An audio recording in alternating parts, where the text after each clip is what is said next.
आज का जो मौजू है अस्मंद के हवाले से है। अस्मंद, जिसे अस्मंद भी कहते हैं, हरमल भी कहते हैं, बहुत ही मुफीद है। इसकी धुनी दी जाती है मच्छरों के लिए और इसी तरह जो है गर्मियों के कीड़ों के लिए। इसी तरह जो है जहाँ सांप हो वहाँ इसकी धुनी दी जाती है।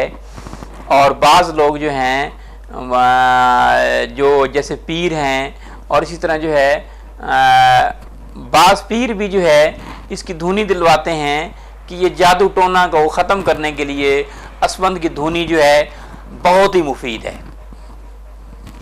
दिमागी अमराज के लिए इसका इस्तेमाल बेहद मुफीद है। फालज के अमराज में अगर इसका लैप किया जाए तो ये फालज वाले मरीज़ के लिए बहुत ही मुफीद है।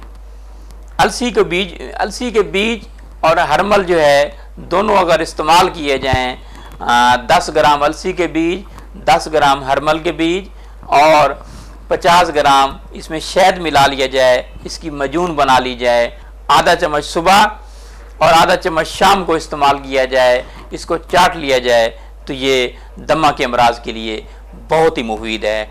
खांसी में भी बहुत मुफीद है।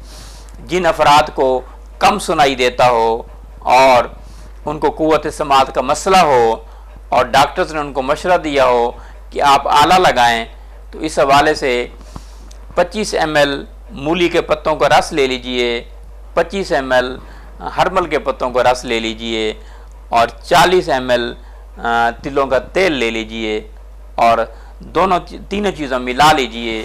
जब मूली का रस और हरमल के पत्तों का रस जल जाए और तेल बाकी रह जाए, उस तेल को महफूज कर लीजिए और वो आप कानों में डालें।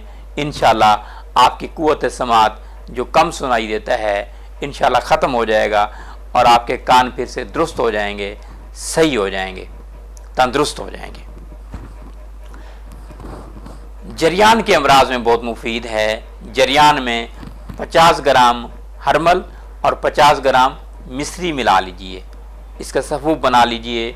1 चम्मच सुबह और 1 चम्मच शाम को पानी के साथ लीजिए, बहुत ही मुफीद है जरियान के अमराज में, इतलाम के अमराज में, ख़वातीन के लिकोरिया के अमराज में, या पेट के कीड़ों के लिए बहुत मुफीद है।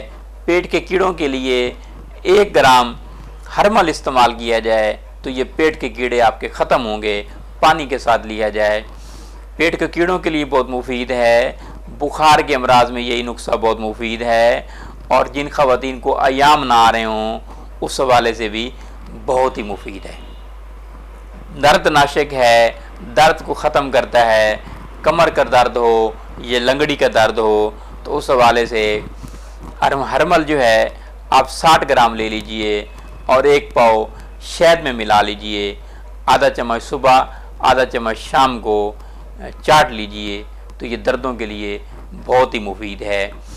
दूसरा आपको नुस्खा बताता हूँ जोड़ों के दर्दों के लिए, जिनका यूरिक एसिड बढ़ गया हो, दर्दों की वजह से जो है जिस्म पे सूजन आ गई हो, तो उस हवाले से जो है तोला हरमल और 6 माशा सोडा सिली सलासा मिला लीजिए और इसकी टैबलेट बना लें शहद में मिला के। तो चने के बराबर टैबलेट बनाएं, 2 टैबलेट सुबह और 2 टैबलेट शाम को शरबत बनफ्शा के साथ लीजिए। यूरिक एसिड का दर्द हो, यूरिक एसिड बढ़ गया हो या जो है स्वेलिंग हो आपके लिए, आपको उस हवाले से इसका इस्तेमाल जो है ना बेहद मुफीद है। औलाद की आरजू के लिए, जिन अफराद के यहाँ औलाद नहीं होती तो उस हवाले से हरमल का इस्तेमाल जो है 6 ग्राम रोज़ाना करें ख़वातीन और 3 दिन मुतवातर इस्तेमाल करें तो इंशाअल्लाह उनकी औलाद की आरजू जो है वो पूरी होगी, हमल ठहरेगा। इसी तरह जो है इरको निसा के लिए, जिसे शाटका का दर्द कहते हैं, लंगड़ी का दर्द कहते हैं, 4 ग्राम पानी के साथ हरमल लीजिए और 20 दिन लीजिए, बहुत ही मुफीद है। वर्म और सूजन के लिए हरमल के पत्तों का लैब बना लीजिए और लैब बना के आप वर्म और सूजन वाली जगह पे लगाएं तो ये बहुत ही मुफीद है। जहरीले ज़ख्मों के लिए बहुत मुफीद है। हरमल को इस्तेमाल कीजिए जहरीले ज़ख्मों के लिए। हरमल के पानी से वो आप जगह धोइए, जो आपके ज़ख़म हैं, फोड़े हैं, फिंसी हैं, कुछ दिन धोने के बाद जो है इंशाल्लाह आपके जहरीले ज़ख़म ख़त्म हो जाएंगे।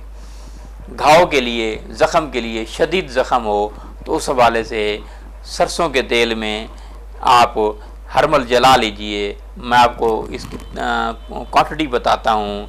50 ml सरसों का तेल और 10 ग्राम हरमल मिला लीजिए और इसको आप जला लें और तेल को महफूज कर लें। और वो तेल जो है आप घाव वाली जगह पे, ज़ख़म वाली जगह पे, जहाँ शदीद चोट हो, शदीद ज़ख़म हो, वहाँ लगाइए तो आपका ज़ख़म जो है फ़ौरी तौर पे भर आएंगे।